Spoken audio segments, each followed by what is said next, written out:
Eh bien, depuis 10 ans, avec cette équipe-là renouvelée, nous tentons de dire, il nous faut une Guadeloupe plus juste. Ce n'est pas normal qu'il y ait un tel écart entre les riches et les pauvres. Pouvais-je, à moi seul, avec cette équipe et celle qui était là il y a peu de temps, faire une sorte de révolution violente pour prendre à ceux qui ont et donner à ceux qui n'ont pas? C'est du Saint-Luc. Pouvais-je faire ça? Non, il faut une révolution tranquille. Il faut petit à petit convaincre de la nécessité de mieux partager, de mieux participer à l'effort commun. Et lorsque vous ne pouvez pas le faire par une fiscalité et par une imposition, vous tentez de le faire par des dotations. C'est ce que la région s'est épuisée de faire à la place de Jacques Gillot.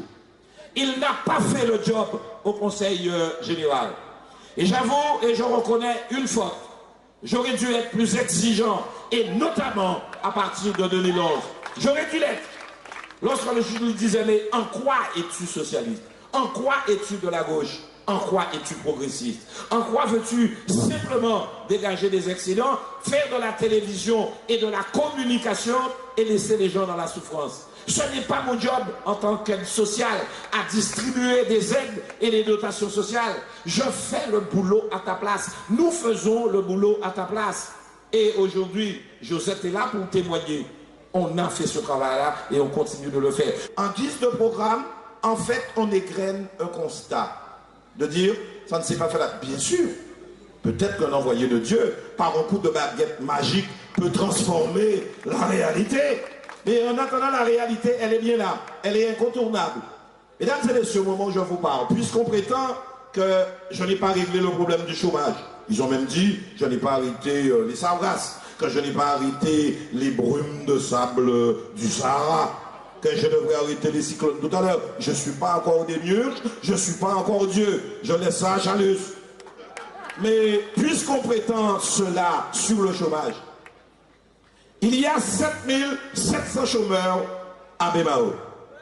Si vous prenez ces 7700 chômeurs, vous mettez ça à l'échelle de la Guadeloupe. Et si la politique économique qu'il propose était appliquée en Guadeloupe, il y aurait plus de 100 000 chômeurs en Guadeloupe. Il doit le savoir, ça.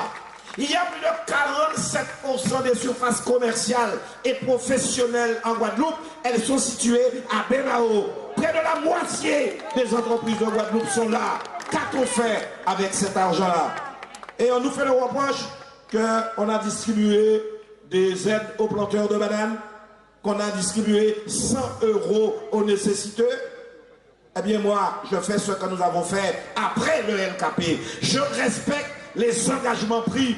Parce qu'avec Joseph, nous avons décidé, toutes celles et tous ceux qui sont en deçà de seuil de revenus, eh bien chaque année, on leur donnera 100 €. C'est ce qu'on peut faire, on le fait. Ce n'était pas notre job, ça. C'est l'État, c'est la sécurité sociale, c'est la CAF, et c'est peut-être un petit peu le Conseil général. Joseph le fait, depuis qu'elle est arrivée, elle le fait. Mais les caisses ne sont pas aussi remplies qu'on le pense. On a fait mine de tir et de faire croire à la Guadeloupe que c'était un grand gestionnaire. Eh bien, demandez à Josette, en qui l'on fait, à trouver jeudi jour. On nous a menti.